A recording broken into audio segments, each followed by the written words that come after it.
Welcome back to the Kiwi Wedding Podcast. My name is Lydia. I'm an Auckland wedding photographer at Lydia Rachel Photography and your host. This week I'm joined by Hebah, who got married in January 2025, and she's also a makeup artist. So this episode is such a beautiful mix of wedding story and insider advice. Hebah and her husband Reyan have the sweetest story. Their families already knew each other and they met first properly when she was travelling in the States, and what started as friendship slowly grew into something more, even with the whole Auckland to America long distance thing in the mix. I really loved hearing about how they approached their relationship with intention, especially within the context of their faith and culture, where things can look a little different to the typical dating for years story we often hear. It was thoughtful, respectful, and grounded in their shared values. We spend time talking about how they blended cultural and Kiwi wedding traditions in a way that felt true to them, from their Islamic nikah ceremony with the floral partition and separate seating, through to walking down the aisle, speeches, cake cutting, and a full mocktail hour in the garden. It was intimate by Fijian Indian standards, but still had that big celebration energy. And the way they structured the day meant they actually got to spend proper time with their guests. We also chat about planning a wedding at a dry hire venue, the reality of DIYing a lot of it, what she'd do differently, and some of the most special moments from the day, including a really emotional first look with her parents. And because Hebah is a makeup artist, we finish with her best advice for brides, especially around your skincare prep, trials, and how to make sure your makeup actually reflects you. All right, let's get into it. Enjoy episode 133 with Hebah. Hi, Hebah. Thank you so much for joining me on the podcast today. Excited to hear all about your wedding, and you're a makeup artist as well, which is so cool. Well, thank you so much for having me. I'm really excited to come on here and share a little bit about my wedding and also my experience as a makeup artist in the industry as well. If you can firstly tell us a bit of the story about how you and your partner met and, kind of your life together. Kind of happened in not your typical sort of way. So I grew up, born and raised here in Auckland, and Reyan was born in Fiji and then moved to America when he was 3. So he was living in the States, I was living in here, Auckland, New Zealand. We're both Muslim, so I grew up quite religious, I'd say, in the terms of I'd never dated anyone or anything like that. It was more so I kind of meet someone, get to know them, but I knew I wouldn't date someone for a really long period of time. It would more so be getting to know one another. So Reyan and I's families actually know each other, and so they're family friends, and I never met him until 2020 when I went over to the States for a holiday with my mum and my little sister, and that's when we ended up meeting his family because my mum obviously knew his parents, etc. And that's when we met for the first time, and I just remember him being like shy.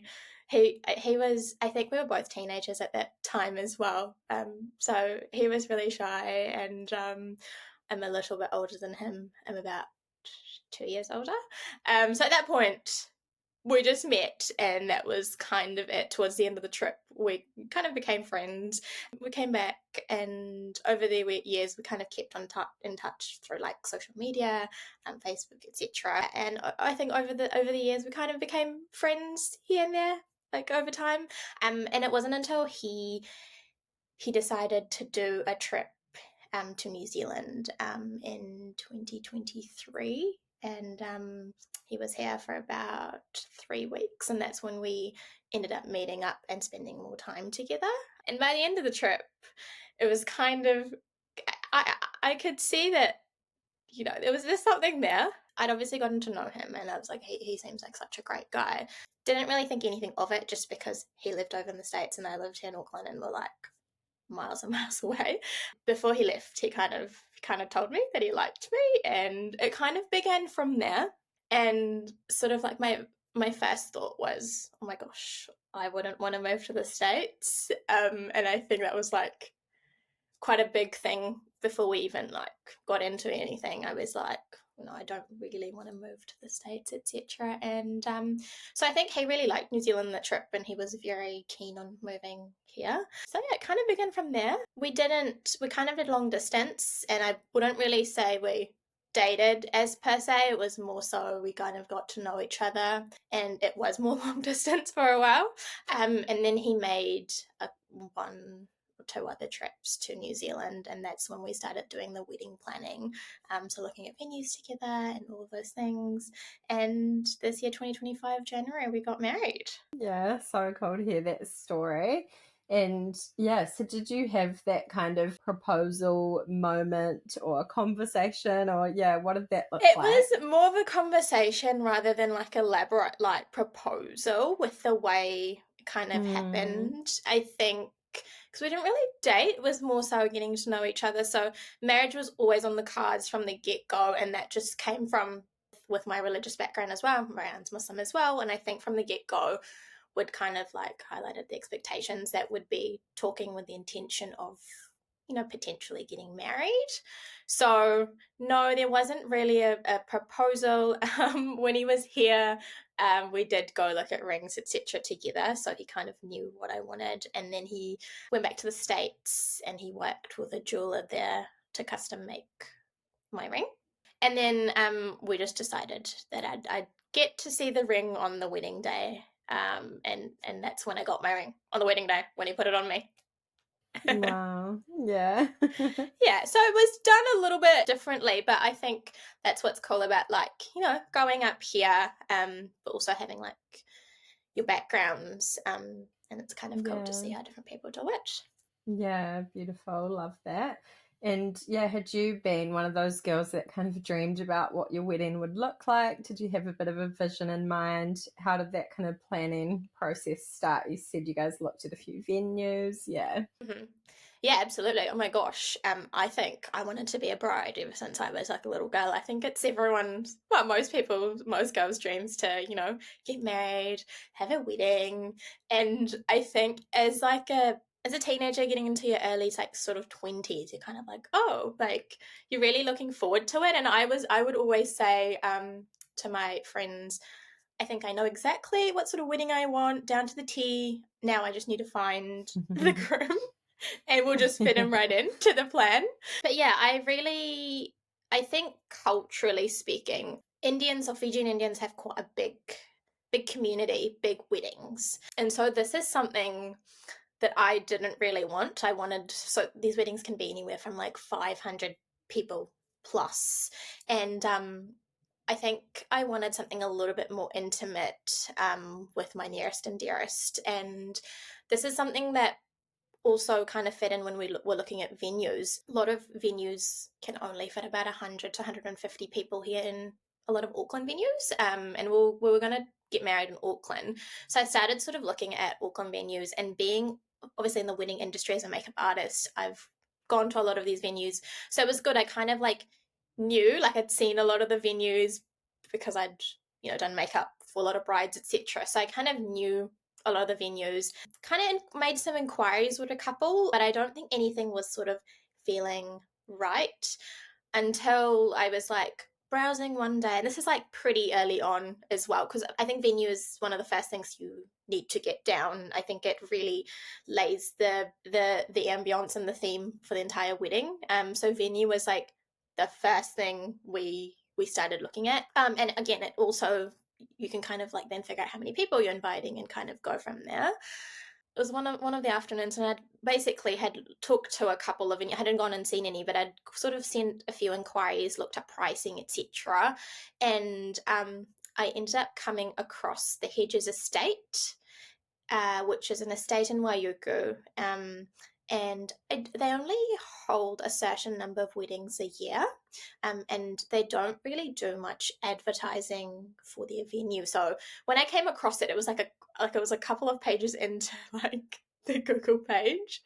And when I saw it, it was such a beautiful venue, and I looked at it and I was like, oh my gosh, like it had like a beautiful orangery, like a conservatory room, to have like the main like reception bit, and then the outdoor spaces were so gorgeous. And it was really beautiful. Like it was white and light and airy, and I was like, this is stunning. And upon like doing a little bit more research, I found that it was a dry venue, which meant they only really provide the venue and you have to do everything else yourself. So decorations, catering, waiters, like all of those things, which I think was really perfect for me because I kind of wanted to do my own food, etc. I think food is also such a big element that I wanted to get a restaurant to cater it.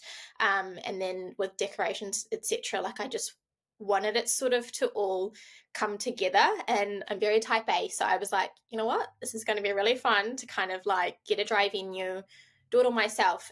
And it is more work, I think, but it does save you a lot of money if you get a dry venue and then work with different vendors.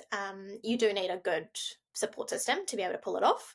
But I think once we found the venue, locked that in, we were able to then plan around it. So that venue specifically, I think you could only fit 110 people, and I was like, perfect, that's a great number. I think my parents have also been in New Zealand for a really long time. They're kind of Kiwis as well now, and I'd already primed them into like, look, I don't want a big wedding. I think obviously 110 people is a big wedding for Western standards, but for like a Fijian Indian wedding, it was really small. But I had sort of primed them like, look, guys, it's my wedding, and I want to keep it sort of intimate and nearest and dearest, and no, people are going to be like, oh, I wasn't invited, but I think it's about us. Yeah, totally. So yeah, venue was the first thing we sort of picked, and I started making a mood board. I had lots of Pinterest ones. I then started printing out and like curating like my perfect like physical mood board, and we kind of went from there into like creating everything. And grooms are usually very chill. They're like, yeah, that's all good. You'll show them colors and they'll be like, they looks the same. So Reyan wasn't too fussed. He was like, you've got good taste, can do whatever you want. I'd occasionally ask him here and there, but he was kind of like, you can take it and run with it. And I was like, awesome. And the fact that he was also in America meant that I had to do a lot of the planning by myself, forward like video call, etc. But it did come down to me doing a lot of the planning side, which I think is pretty normal. The brides end up doing a lot of this stuff, and often they're happy to well, yeah, take your vision and run with it. I think it was really fun. Like if I could, it's a lot of work. I ended up moving my work schedule to 4 days a week instead of 5 days a week. So I work a corporate job as well. So went from Monday to Friday to Monday to Thursday, just so I'd have an extra day in the week to sort of balance wedding planning plus freelance makeup stuff. So yeah.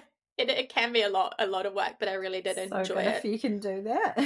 Yeah, I was lucky to be able to do that, yeah. Such a beautiful venue as well. I've shot a few weddings there over the years, but yeah, they're not, they don't do like loads and loads like other venues, but it's definitely a special spot. And yeah, I don't think everyone would be stoked about the dry hire thing, but if you are that kind of bride or someone that wants to take on the planning and be able to like personalize it as well, then that's perfect. Yeah, absolutely. It being a dry venue, I think you are right, it can be a deterrent, or it could be something that people are like, oh great, you can take it and run with it. Finding separate vendors does take a lot of time, because when you are looking for vendors, you're having to do for each category, there's multiple vendors that you need to speak with and see which one aligns with you, what the pricing looks like, what the availability is as well. So it can be quite a lot of admin. I had a year to plan the wedding. So we booked the estate. So we went and did the venue viewing in February 2024. And we looked at dates, and we wanted obviously a summer wedding and then So we were like, okay, Jan 2025 was like the next opening. And then apart from, I think there was 2 dates left in January, and then the next one would have been April. And I'm like, April's a bit risky. New Zealand weather is so unpredictable as it is, but I think it was really important for us to have like a summer wedding. And yeah, you've probably mentioned a few things in there already, but yeah, any other kind of like important elements of the day for you? What were your sort of top priorities? So I think I'll go over the structure of how I wanted the day to look like, because that kind of became key in planning and what sort of vendors I hired. So we had an Islamic ceremony, which is essentially sort of your traditional I do, but it just follows like the Islamic values, I guess. So that's called a nikah ceremony. So essentially, it was set out to be. So I wanted to sort of have the outside area for the ceremony. So I think the wedding we ended up starting at 3 in the afternoon, and we had the nikah ceremony followed by. So I walked down the aisle, etc. We both, I walked in the aisle and then we had the nikah ceremony first. And so the way this is done is the bride and groom are separated. And we did like a flower wall partitioning between us. So I was on one side, Reyan was on the other side. And typically for a nikah, men and women are seated separately. So we had this out in the garden, and we had sort of the altar, you could say, in the middle. There was like a pergola, so we had it all set up there. And how we did it was, women were seated on one side of the pergola, like the center, and then the men were on the other side. And then we had a flower partitioning in the middle, where when I walked down the aisle, I sat down, and then Reyan was sitting on the other side. So I guess you could see each other through it, but it's more sort of the practice. And so we had the nikah ceremony, and then we were wed. And then he came over, and then he came through. You usually, like, right after, instead of like a kiss, you do like a hug, and then you're married. And then we then did the legal ceremony. So we had a celebrant who then wed us according to the New Zealand standards, legal bit. The law, yes. So then after that, we walked off, and we greeted, everyone greeted us. We met some of our guests, and that's when we did, we called it a mocktail hour. So we don't drink, so we didn't have any alcohol or anything at the wedding, but we had a mocktail hour. So for the next 2 hours, it was really nice. It was set out in the garden, and everyone could sort of mingle. We went up to our guests and met them, and we had our photographer follow us so she could take some more candid photos. We had a little bar set up outside with his and her mocktails, which was really cute. And I had also gotten waiters. So we had, like, I think 4 waiters who were coming out from the kitchen with snacks. So there was like spring rolls and samosas and sweets, etc., coming out. So I thought that was really good, because people were fed because I think the ceremony would have only been 30 minutes. So by 3:30, 3:45, everyone was in the garden. It was a beautiful day, and everyone was eating and taking photos, etc. So we did that for a little while, and then Reyan and I went to go take our photos, solo photos. So we just walked around the garden. There was so many spots at that venue, so we took our photos, etc.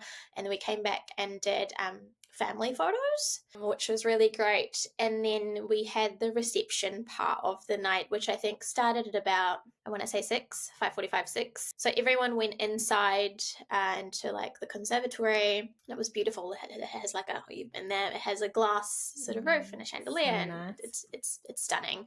So we went in, and we cut our cake, which was done by Sugarcoat. I don't know if you've seen her cakes, but she does amazing, beautiful cakes. And actually, so when I was picking who to do my cake, I was looking through Instagram, and I found her, and her work was amazing. And I reached out to her, and she said to me, she was like, "I've never done a wedding cake before, and you're going to be my first wedding cake client." Wow. And I thought that was really special. And I was like, amazing. Like, she was really lovely to work with. But I'll come back to vendors in a second. So we did the cake cutting, and then we had speeches, which was really lovely. After speeches, we had dinner. And then after dinner, we usually do like a gifting ceremony where the mother-in-law gifts the bride some gold, which was nice for me. And then I did another lot of photos with all the guests. So this was more like stage style. People come up, take photos, etc. And then after dessert, right before we like did the farewell, we did the farewell, and this is quite a big part of a wedding ceremony. I think it's very symbolic that the girl has grown up and she's leaving her house. I didn't actually, move. Reyan's the one who came here, but it's very symbolic, I think. And so usually there's a bit of crying because I think it is emotional. So that was quite a bittersweet sort of thing. And so I met everyone and I was crying and my mum was kind of just looking at me. And that really concluded the send off, and then we drove away. And that was the day. Really went by really quickly, but that was sort of like the timeline of the day. So there was different vendors that we had to obviously get, like a decorator, obviously cake, waiters, photographers, videographers, hairstylists, all of this sort of things. It's so cool to hear about a bit more of the rundown of the day and what that looked like. That sounds beautiful. Going back to kind of your outfits, your dress, did you have a few different looks, and how did that whole process go, deciding what to wear? Oh my goodness. Okay, so when it came to the dresses, I've been only talking about the main day because I think that's sort of the highlight. I was going to say, did you have like a whole week of celebrations as well? Yeah. So we did have lots of different. We had I think 2 pre-wedding functions and then another function after the wedding. So I had a couple of different outfits, but for the actual wedding, I wanted a white coloured dress because I thought I wanted a white coloured dress, but I wanted it to be traditional. It was quite hard to find a dress. A lot of Indian dresses, etc. You can go to. There's a few stores. There's quite a few stores here in Auckland that you can go and look at. And I looked at the stuff, and it was just not giving. So then I was like, I'm going to have to custom make this. But you need to know the right people, and wedding dresses are really expensive. So it was kind of one of those things where I knew I wanted a white color to kind of still pay homage to the Kiwi kind of wedding, but I wanted the work on it to be traditional, so a lot of beading and sequins, etc. So then I was back to the drawing board and I was like, what do I do? So then I started looking at a lot of websites, etc. There's quite a few nice Pakistani designers. Pakistani dresses and Indian dresses are pretty similar. They're a little bit different, and I quite liked the Pakistani sort of vibe, so it was more traditional. And I started looking at there's a lot of different websites that do it, but it's going to be a gamble because you don't know until it gets here. But a lot of these dresses are expensive. I was looking at dresses, and I do get it because it's a lot of work and it's all handmade. I looked at a couple of dresses and it was pricing around 7,000-8,000. There's one dress I liked, it was 10,000, and I'm like, this is ridiculous. So I actually ended up finding someone here who worked with a Pakistani wholesaler back home. Kind of talked to her for a bit, but it just didn't feel quite right. We did a few samplings, it wasn't quite right. And so my stepmom is actually Pakistani, which actually came in very handy because she had contacts in Pakistan, and she got me in touch with a wholesaler who sells to a lot of companies in the UK. The UK is very big on Indian weddings, very extravagant weddings. I ended up working directly with her, and so the price was very reasonable. I started working with her to create my dream dress. So told her what I wanted, sent her a few photos of what I wanted, and took elements from each of the pieces. I drew a few sketches on the iPad and sent it through to her, and she was great. She was really great to work with. She sent me fabric swatches of colors, and she did a little sample of the embroidery and sent that through to me. And when it came, it was pretty much perfect. There's a few tweaks that I needed to do. I picked the colors, and then she started making it. I had to take my own measurements, etc., which was really stressful. My sister does sewing, so she helped me. But essentially I worked with her to kind of create my dream wedding dress. The only thing was she couldn't speak English. She was Pakistani, and because I'm Fijian Indian, so I speak Fiji Hindi. But thankfully, because my stepmom is Pakistani, I had picked up a little bit of Urdu along the way, and I was able to communicate with her. Now I'm pretty much fluent because I was talking to the wholesaler for so long. So I think that came out of it. But I worked with her to create my dress, and we just had someone who was coming from Pakistan to New Zealand. One of my dad's stepmom's family, I think they ended up bringing my dress over. It was 10 kgs. Wow. It was really heavy, so shipping was going to be a lot. It was going to be a lot. So we got really lucky that someone was able to bring the dress over.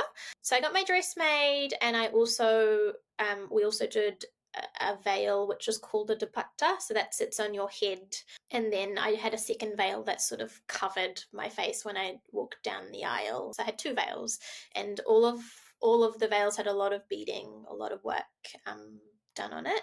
I also got my jewelry made in Pakistan, but when it came, I wasn't.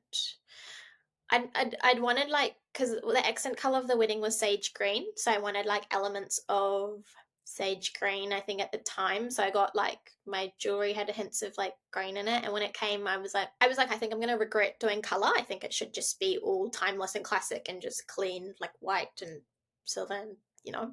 So I ended up, it was November at this time and the wedding was in January, so I ended up reaching out to like an Instagram business that's based in New Zealand, but they must again work with people overseas, and she ended up making my jewelry, and it was so perfect, and it all came together really well. My wholesaler in Pakistan, well, my dress designer, I guess you could say, she also made my mum's outfits, my sister's outfits, and all of my bridesmaids' outfits as well. So my bridesmaids also wore traditional clothes, and so it was all the same shade of green, because sage green was the accent color. But it was really cool because each girl could have a different outfit. So one of my bridesmaids was my sister, and she also wears a hijab and covers. So we did like a long sleeve outfit for her, but then my other bridesmaids don't, you know, they're Kiwi, so we could do like more of like a strappy kind of langa. So it's really cool to have different variations of the green in different outfits. I always think that's really cool when bridesmaids' dresses are either the same color but different designs, or sometimes they're different shades of the same color. So I thought that was nice that we were able to do traditional clothes, but in a way that it suited everyone, but it was all sort of green. So I worked with each of my bridesmaids to kind of figure out what they wanted. I drew up sketches, had inspo photos, and then sent it to the designer to then make. Amazing. So lucky, yeah, that you found them. It was a lot of work. I got really lucky, and we probably saved some money, and I think we might have saved some money, but it was also that it was just perfect. Like, I was able to just make whatever I wanted, and I don't think I've seen a dress quite like mine here in New Zealand, so it worked out. Yeah, so special having something, made just for you. It's not just like bought off the rack as well. And did you have, like, for the other celebrations during the week, did they do your outfits for those as well? So she did my outfit for, I had like a second reception the next day. She did my outfit for that, which was like a pink rose gold sort of number, which was really pretty. My mehendi, which is a day before the wedding, it's usually like a mehendi is when you get henna done on your hands. I'm sure you've like seen some of that. So Indian brides typically get yeah. So Indian brides typically have henna. So that was my henna ceremony the day before. I actually ended up getting my henna done the wedding was on Saturday. I ended up getting my henna done on Thursday just because it took like 8 hours. It was really long when I was sitting there and I was like, okay. So I got my henna done on Thursday, but my actual henna like ceremony was on Friday, and we ended up having that at the estate, which was really nice. It was just 50 people and it was women only. So it was kind of really nice to have just the girls there. Well, the girls and the mums and the aunts, etc. And that specific outfit has quite a funny story. I was actually in Fiji, I want to say like 4 years ago, very single. And I was there on a holiday, but because my mum is from Fiji, whenever we go, she likes going into the towns to like look at stuff, etc. So we just happened to be out of the resorts shopping, and we were at this Indian store, and I saw this like package of like, it was folded down and it was just sitting at the back of the shelves, and I asked him, I was like, oh, can I see that? And they brought it out, and it was the most beautiful lehenga. So it was like 2-piece. The skirt had like mirror embellishments on it, and it was like lilac, but it had like really beautiful pastel yellow and pink and green in it, and then the top bit was also purple, etc. But it was unstitched, so it was just, you can get unstitched outfits where you like then get a tailor to then sew it according to your body measurements. And I saw that and I'm like, Mum, this is the outfit that I'd want for my mehndi ceremony. She looked at me, she's like, okay. She's like, well, if you want to buy it, then buy it. And I ended up buying it, and I think at that time it cost me about 500 Fijian dollars, which is only like 350 maybe New Zealand dollars. So it was like pretty cheap for like a wedding event outfit. And so when I was getting married, I like took that, it was all the way in the back of my closet. I took that down and I was like, yeah, I still, like all these years later, this is what I want to wear. And so I have a tailor here who just stitched it to fit me. And instead of doing a purple and purple, I did yellow for my blouse and kept the skirt the skirt was purple, and I just, the fabric that we used under all of the like the net, which has the pattern of the fabric, we just did yellow. So that became sort of the center of my mehndi, my henna like theme. So it was all very pastel, like a lot of pinks and purples, and it was a really fun day. It was very stress free, which was really nice, and it was really nice to have it like set the scene for the actual wedding. Sounds so beautiful. That's such a sweet story on how you found that, before you even knew who you were marrying, maybe. I know, but, it's crazy. I think it's quite crazy how that just fell into place. Yeah, so good. I love that. So you had a bridal party as well. Did you find that quite easy choosing who to have, or what did that process look like? I think I always knew I wanted 4 because I didn't want like 4 bridesmaids, and I wanted it to be an even number. It was easy, and it was also a little bit hard as in like I have like some really good friends, but because I sort of wanted it kind of for like an even number, and I wanted only 4 just because I think it gets bigger, it starts getting really complicated, especially because I knew like the outfits I wanted was very specific, and I'd have to do all of the planning and etc. And I was kind of like, okay, I settled on 4, and I have 2 best friends which I've known, one of them since I was in year 8, so when I was like 13, and the other one since I was, I think, in year 9, so 14. So I knew they were going to be my two bridesmaids. And then I have a little sister who is 19, and I would say she was my maid of honor. And then I needed a fourth bridesmaid, and I ended up going with one of my cousins, who is actually the same age as my sister. So it worked out because I think it was an even number. And I was thinking about it, I was like, in photos it's going to look very symmetrical. And the other thing is, when there's a lot of tasks to do, it's really good to kind of pair them off. With all the planning there's always little things to do, even with the bridal shower, the mehndi, the henna ceremony, there's, it was just like really good to have 2 pairs do things. There's always like tasks, etc. to do. So I'd say it was pretty easy to kind of, have 4. I mean, it would have been nice to have a couple more. I've got, some more friends, but it just came down to the responsibility of them, because on the day, it was just myself who walked down the aisle.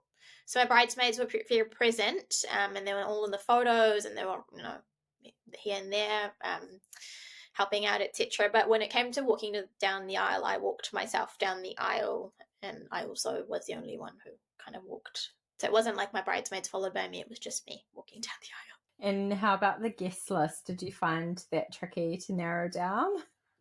Oh my goodness.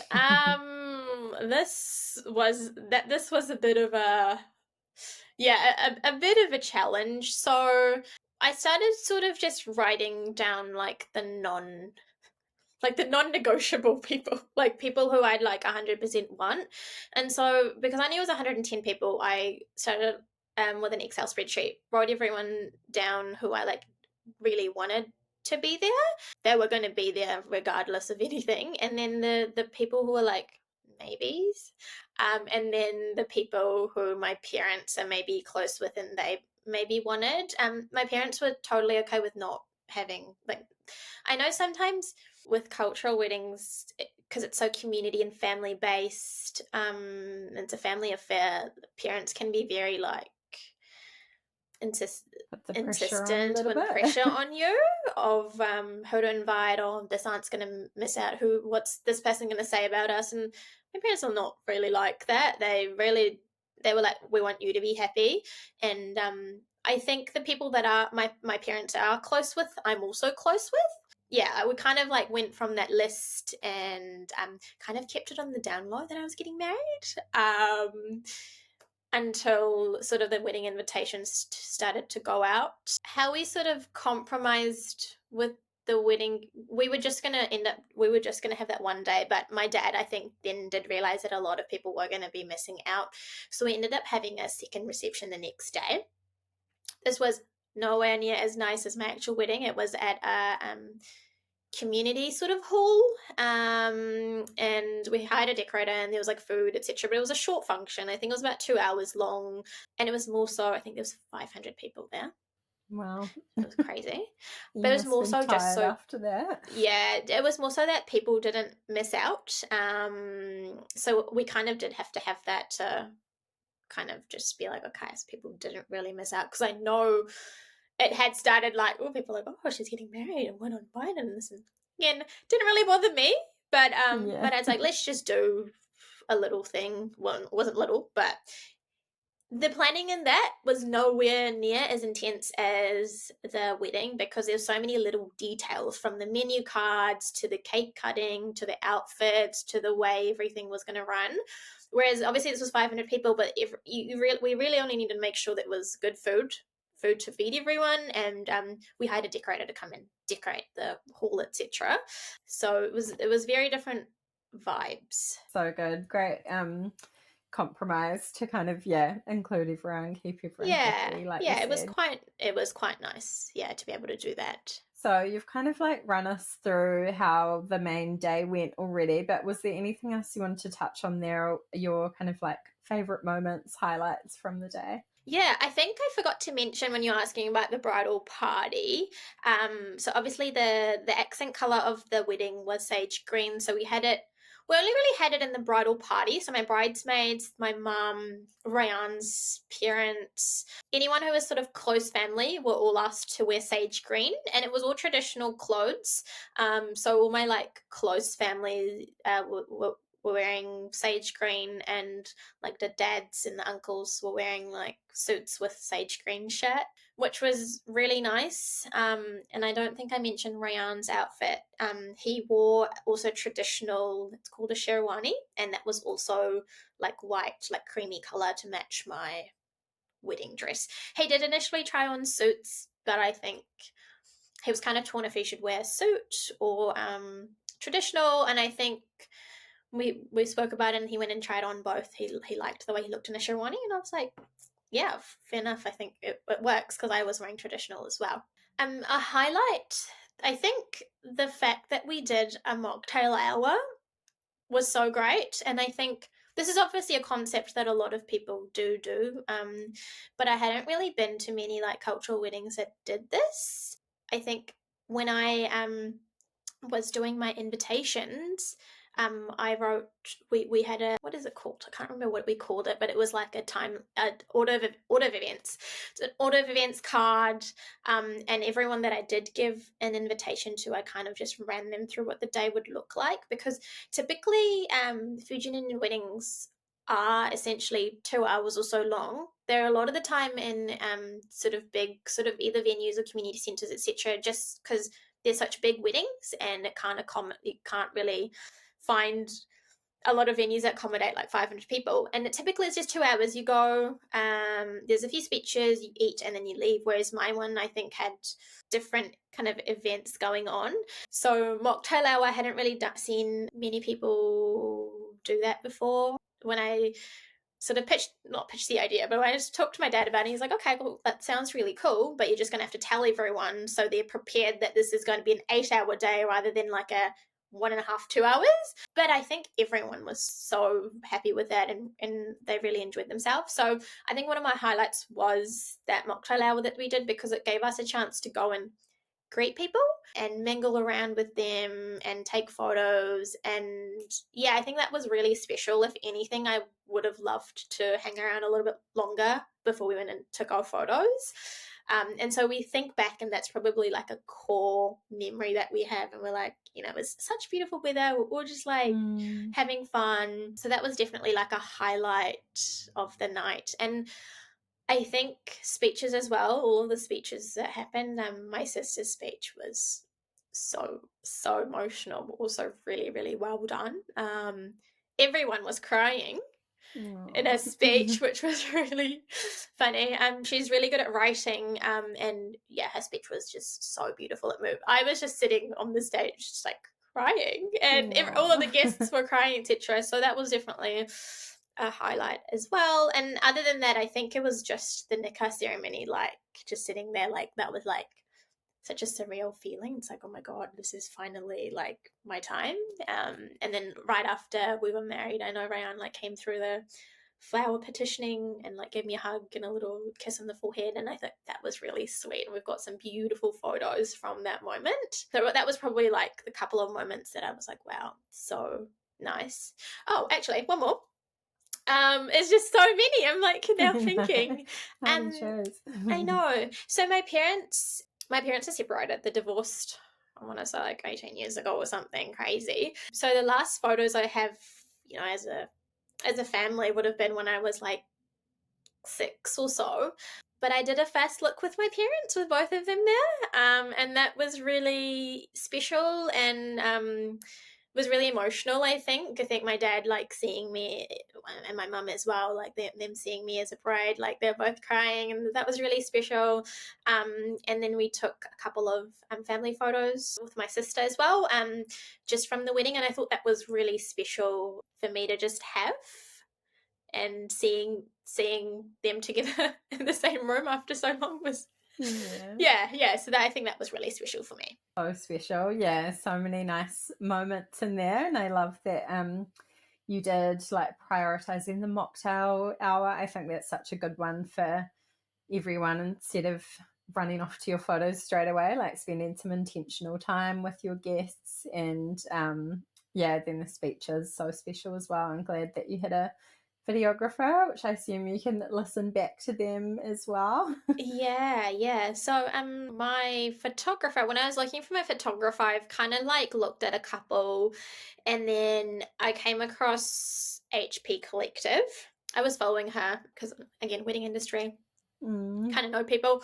And I really liked it. Her photos were so beautiful, and she'd done a lot of cultural weddings, but like the style was still, it's like a fusion. Like it was really beautiful. And she'd shot both Western weddings and cultural weddings, and I thought mine was a little bit of a mix, in the sense that it was cultural, but you know, still a Kiwi wedding. And so I really liked her style of photos, and I reached out. And the first conversation we had when we were talking, because photographer was the next, so after venue, photographer was the next thing I booked in, and she actually had gotten married a couple of months before or a year before. I can't remember if it's all a blur now. I don't know if it was a year before or a couple of months before, at Hedges estate, and I was like, yeah, sold. You're my you're my photographer. Yeah. And I got the package with where videography is included. So I think all around we had 2 photographers and 2 videographers and a person with a drone. Pilot, I think they even call it. Yeah. Pilot, okay. Yeah, you'd know. Yeah.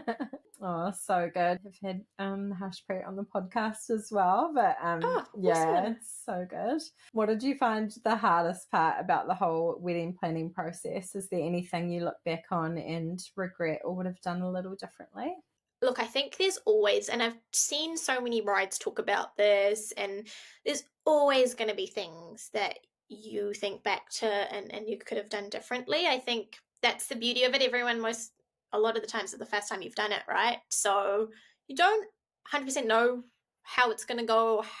You haven't done this before.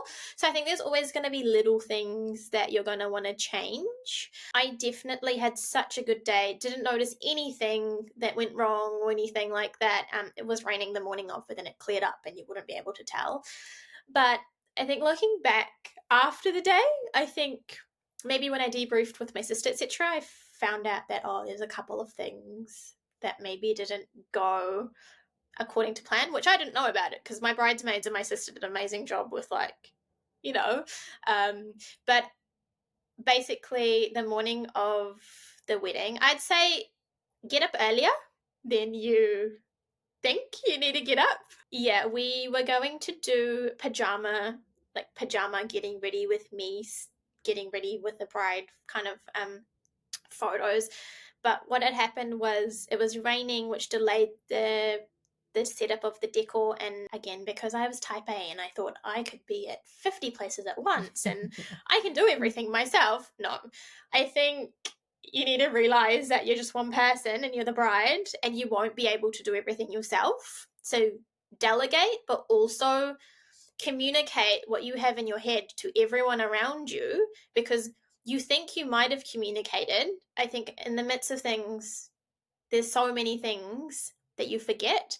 So I think communicate, have like a wedding binder or something that people can refer to, but make sure like the people who are the bridal party, etc., or helping out, etc., know everything, because you're not going to be, they can't really come and ask you things while you're in the wedding, or if something needs attention.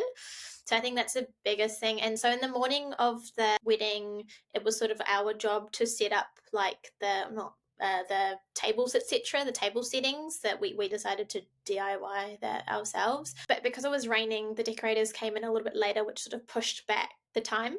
So the decorators were there to help, but I hadn't they weren't in charge of setting up everything. There was like parts that they were doing, and so my bridesmaids did a really beautiful job of like setting up all of like the table scape, but we didn't actually get to take our getting ready photos, which makes me a little bit sad. Other thing I completely forgot to do was take individual photos with my friends. So we did like bridesmaid photos, but I just don't have individual photos with each of my bridesmaids. And I have some with my sister, but it would have been nice to have a couple more. Again, they're such minor things. Another thing I this one bothered me for a while because I didn't realize until after the wedding, or I think on the day I noticed, and I told someone to fix it, but it was also like it had already begun. So like in hindsight, it doesn't matter. The way the bar was set up, I had a very like specific way I wanted it with like florals, etc. on it. This didn't happen, but then I also realized I didn't really communicate it to anyone. It was more so I'd sort of said to my sister maybe, but there's so much going on. This was probably the least of a concern. It was set up and it looked nice. It just wasn't what I had in my mind, and that's okay. It's okay. I've made peace with it, but I think there's going to be lots of things that, lots of little things, but I think that's just part of the wedding. But my biggest advice would be, you as a bride can't do everything as much as you think, oh yeah, you can do it. You're going to have to make sure you have a really tight-knit support system around you and people who can help, especially again, because it was a dry hire venue. It was a lot more work. And again, if you're prepared to do it, you just need to be super organized. And all around, I think my wedding was so beautiful, so perfect. It's just going to be like little things that you think about later. You'll be like, oh, like I would have. Is it big things? No, not at all. Is it like, I think You're still married, but still married, still have beautiful photos from the day. And I think my other like big advice would be photographer. Like that's the only thing you're gonna really have apart from the memories. You'll have your photos. So this is one aspect that I'd be like, go with someone that you like, that you know, that you like the work of, that you get along with. And this is the one area that I would be like, splurge if you need to, because it's the one thing that's going to come back and it's like, wow. Like when my photos came back, I was like, oh my goodness, this is beautiful. And yeah, that would be like my one big thing. That'd be like, yeah, photographer. Such good advice. 100% agree. A bit biased, but obviously. But yeah, it's so interesting hearing that. And you didn't have a on the day coordinator or anything. It was just like family, friends helping. Yeah, no coordinator. No wedding planner, no coordinator. It was very much DIY. It was a lot of work. I'm not going to underplay it. It was a lot of work, but I think it did pull off. I think a lot of it did come down to my sister. Like she was amazing, incredible on the day. The thing is, on the day she was working a lot of the working as in like she was running the show. It's like my sister's wedding, know the feels. Yeah.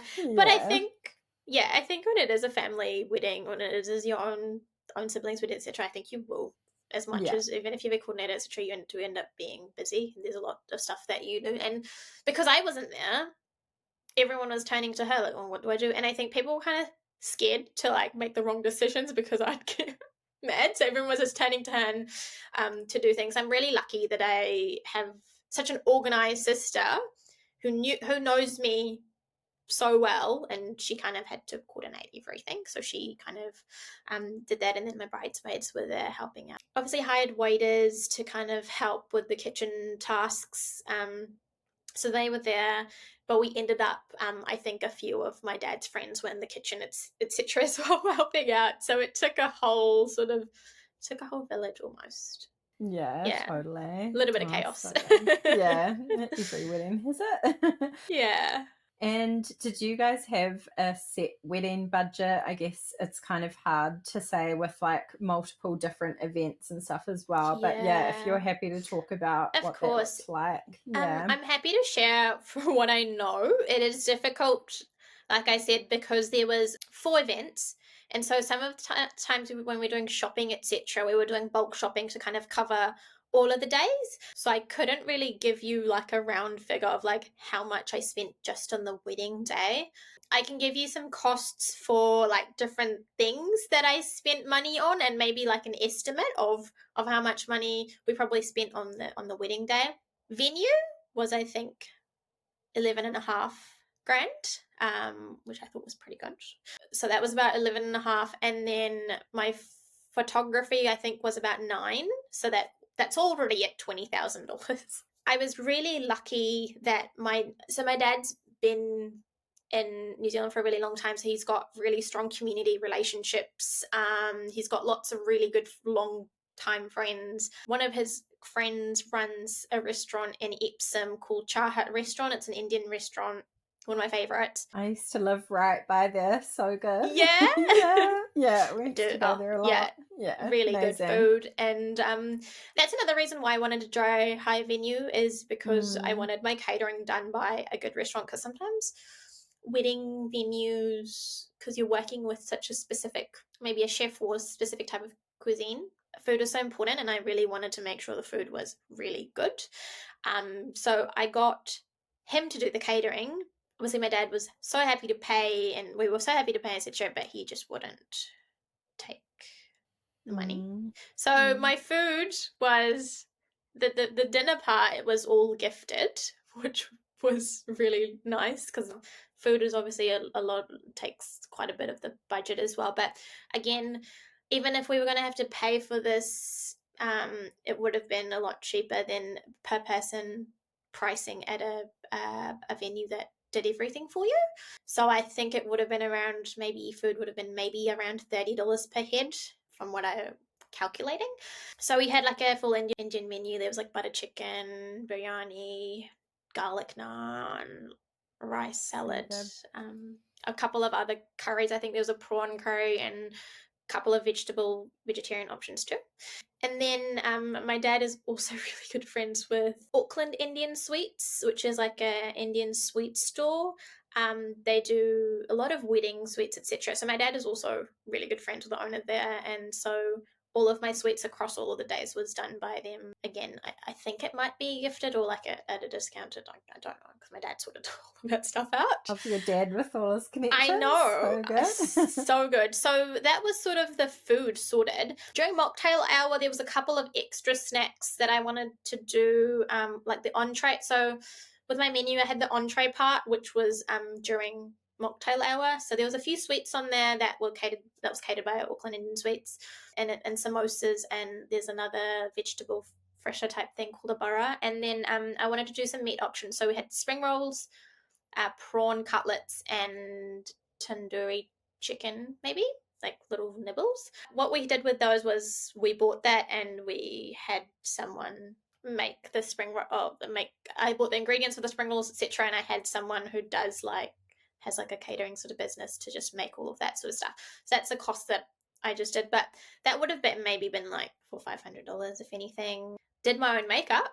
So I was going to ask that. Yeah, I did my own makeup. I did my mum's makeup.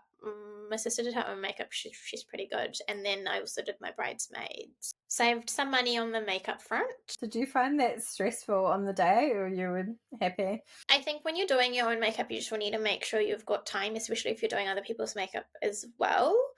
But I just made sure we allocated time for that. Obviously, we didn't get the getting ready shots, but we had enough time to get ready comfortably.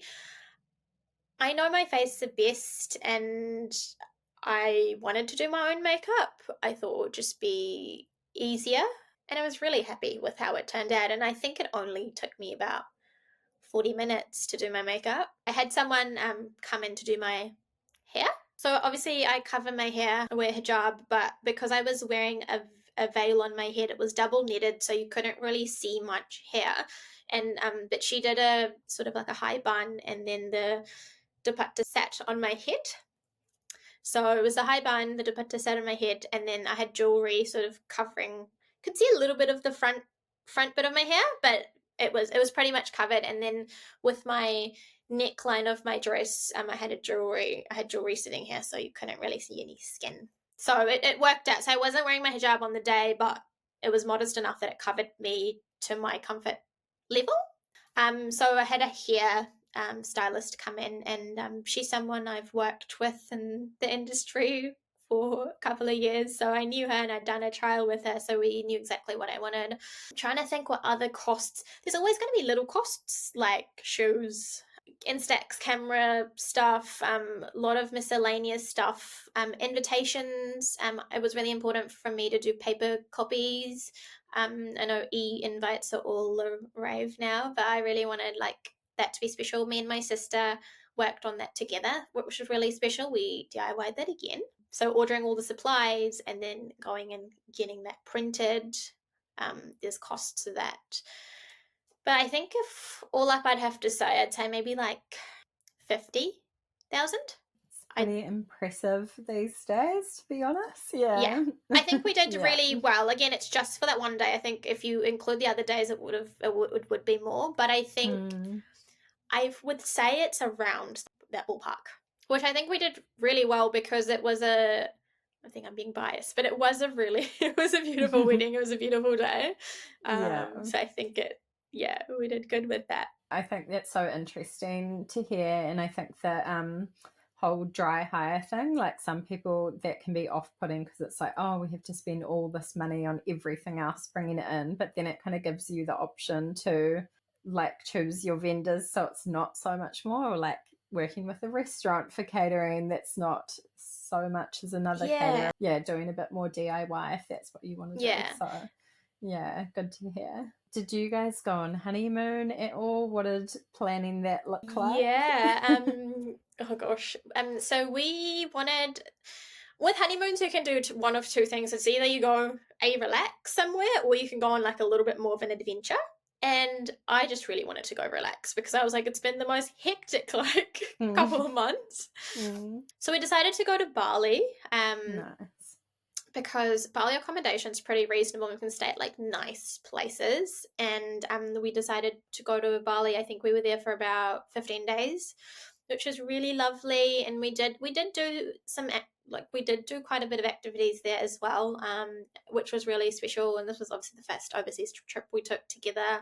Yeah, it was really special. I think we really liked Bali, and we stayed in a couple of different villas, and we had like private pools, etc., which was really fun. And obviously we eat halal, and in Bali it's pretty easy to find like halal food, so that was one thing we considered when picking where we were going. But it was just really nice to just be away from everything for a couple of weeks, not have to like worry about cooking or cleaning or any of that or planning. So Bali was like really special, and would love to go back. Oh, I love Bali. So nice. Amazing. Was there any, I think you've touched on a few things, even with your mood boarding and Googling and everything, but was there any kind of helpful resources that you used during the planning process? Yeah, for inspiration, finding vendors, stuff like that. Again, I think because when you're in the industry, you automatically follow people or you have wedding vendors like in your radar. So I think I was lucky that I knew of people, and otherwise, I had to do like a little bit of research, but it was more so it was out there. In terms of mood board, yeah, like Pinterest, TikTok videos, very helpful, a lot of inspo there. Yeah, I think that was the bulk of it. I had a wedding binder that I popped everything in. I had printouts, etc., that I gave to like my decorators. I shared my mood board with my photographer, so she knew what sort of vibe of the wedding was. I think Hash Parade at HP Collective has a resource guide, etc., that she shared with me. Can't remember too much, but I know that was helpful. There's another photographer that I know from just doing makeup. They have a really good wedding like guide as well, with like Excel spreadsheets, etc. That I had a copy of as well, which was helpful.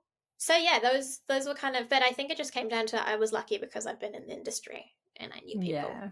and it was just networking. Yeah, so good. New Zealand's small. You all kind of get to know each other, so it's so Oh yeah, helpful if you kind of know the options 100%. out there. Yeah. You've given a lot of amazing advice already, but is there anything else you would say to a couple planning their wedding at the moment? I would just say, as hectic as it is, take it in, and you're gonna miss it. I do really miss the wedding planning element of it. Yeah, like, and also don't procrastinate. Just get the things done. I know it can be really hectic and stressful, but try not to procrastinate. You'll think you'll have so much time, but time just creeps up on you, and you're like, there's still so much to do. So that would also be my other thing. And then obviously on the day, just wake up earlier than you think you'll need to wake up, and make sure you have enough time to do everything. And what is married life like now? Do you feel like you got any of the post wedding blues? I imagine it was a bit of a shift because your husband only moved over for your wedding, was it? Yeah, Yeah. yeah. So he moved in. Yeah, he moved in after the wedding. So I went from like 0 to 100, which was quite. It was fine. Like I think we get along so well, and he's. I think he's a very clean, neat, and tidy person, which is very helpful when it comes to being in a marriage. But it's been really nice. It's like having your best friend there constantly. You have someone to annoy all the time, which is really fun. I think it's just been really great. We've done some trips across New Zealand. We've done a few road trips, just to show Reyan around, get to explore our own backyard, and he's been loving that. He loves like the rural sort of areas. But no, it's been super fun. It's been really nice being married. So good. Yeah. Yeah. Do you feel like you got the blues a bit? I guess you're kind of like involved with weddings and stuff still, Yeah, but yeah. yeah. Definitely a little bit, but I thought it would be worse than it was. I thought I was going to be like so sad that it's all over and, but I think because I was so content with how everything went and because I didn't really have too many regret, like obviously there's little things that are like, oh yeah, I'd do this differently, but because overall I was like, I had such a good day, it was so lovely, and it was everything that I dreamed of and more. I think I'm just like really happy that I've had that, and I wasn't really that sad about like, oh, my wedding day's like, over and I won't get to experience it. Like, there's that clip of Friends where Monica is on her honeymoon. Have you seen it? And Mm, she's like, I'm never going to be a bride again. I'm just someone's wife. yeah. And I thought that was gonna, I I thought that remember was that. gonna be, yeah, I thought that was gonna be me. But I think, yeah, again, because I had such a good day, I'm like, I'm glad that's done, and I had a really good day. But yeah, like I'm happy, and I think it was a lot of work, so I'm like, oh, A little bit phew, of relief. Yeah. a little bit of relief. Yeah, and I'm like, Yeah. okay, well now when it's like my sister's turn, or someone else, one of my other friends, then I'm like, okay, now I'm excited to be on the other side. Oh, so good. Love that. I'd love to touch on a bit just quickly about you being a makeup artist. Can you kind of tell us how you got started, how you got into that? Yeah, so I was about 17, and I started off just with doing formals and ball makeup, and it was at the start, it was just people I'd know, or like people from my school. I went to Epsom Girls Grammar, so it's quite a big school. And I started my Instagram, it started going from there. And I also went to the makeup school while I was in high school, just to get some experience under the belt. It was good to like learn about like hygiene and color matching and specific tools, etc. So that was good to kind of give me a little bit of a foundation. But it was through Instagram, I think it kept growing a little bit. And I went from sort of doing balls. I remember doing like my first wedding. And it's been really cool because I've got to do cultural weddings. It's like Indian weddings, Arab weddings, etc., which is tradition, like a lot more glam usually. And I've also got to do like a lot of like Western Kiwi weddings as well, which is a more soft glam, more natural. So it's been really cool to be able to showcase both of the artistry skills. And I think I started doing bridal 2019 onwards, as in my first year of uni. And so now I've been in the makeup industry for about 7, 8 years, which is really cool. And it's so special to be able to be part of someone's big day. It's really nice to be able to just go in and spend the mornings with the bride, and yeah, and I really enjoy that. Such fun days. Yeah, do you kind of have any advice from a makeup artist, I guess, for people that are, yeah, trying to find one or trying to do their wedding prep to look the best on the day? Yeah, anything you want to I've touch on? got a couple. My big one would be skincare. Your makeup will look the best if your skin is the best version of itself. So I would say 6 months to a year before your wedding, make sure you've got like a good skincare routine. I wouldn't introduce anything new towards like closer to your wedding, but even like in the last 6 months, if you've got a good skincare routine, kind of stick to it. I was really lucky that my skin was probably the best that it's been at my like in the last couple of years at my wedding. I don't know what I was doing, but I had a good skincare routine, and that's what I wasn't adding, and it was very minimal. But I knew my makeup was only going to look as good as my skin. Have a good skincare routine, establish one about 6 months out from your wedding, and just make sure you're only using those products and try not to add any new products. I also did a hydrofacial, I think 3 months before. I didn't want to do anything too close. I think you can do one like if it's fine and your skin doesn't react, you can do one like a month before, but you don't do any treatments super close to your wedding, like even teeth whitening, etc. I went to a dentist appointment to see if I could get my teeth whitened, and when I saw the dentist, he was like, I personally wouldn't. He's like, your teeth look great, and I wouldn't touch it. And he then told me a horror story about how he was getting married and he got his teeth whitened a week before, and he had this allergic reaction. He had to take all these antibiotics and things to Yeah, it was a whole thing. So any beauty treatments you're going to do, make sure you look at the timeline and don't do anything really close to the wedding. Such good advice, I think. Yeah, that it's, not just on the day. It's like how you've prepped beforehand and having the skin, and there's so much that goes into it with your nutrition and drinking water and everything. Of course. When it comes to picking your artist, I think look through people's portfolios, because that's always going to give you an idea of like what style of makeup you're wanting. You can start off by looking at Pinterest and TikTok, etc., to see what sort of bridal glams you're after, and then searching for artists that kind of reflect the type of makeup. I think there's so many artists out there. So kind of like looking at the portfolio is the best way, but I would always say do a trial. I think this is great because it kind of you might end up wanting something completely different to your trial. It's really good to try different things. Like you might think you want like a soft smoky liner, but after doing it you're like, oh, it might be a bit too intense. So I think a trial is so important, but a trial is also really great to kind of gauge the artist's skill or knowledge, etc., too. Sometimes you can look at a portfolio and be like, this looks great, but obviously photos, there's a lot of editing, there's lighting, all of those things, so you kind of want to make sure that the artist is right for you. So yeah, looking at the portfolio, having a trial, I would 100% recommend doing a trial. So good. Such good advice. Amazing. Well, yeah, tag everything on your episode so people can go and check out your beautiful work as well.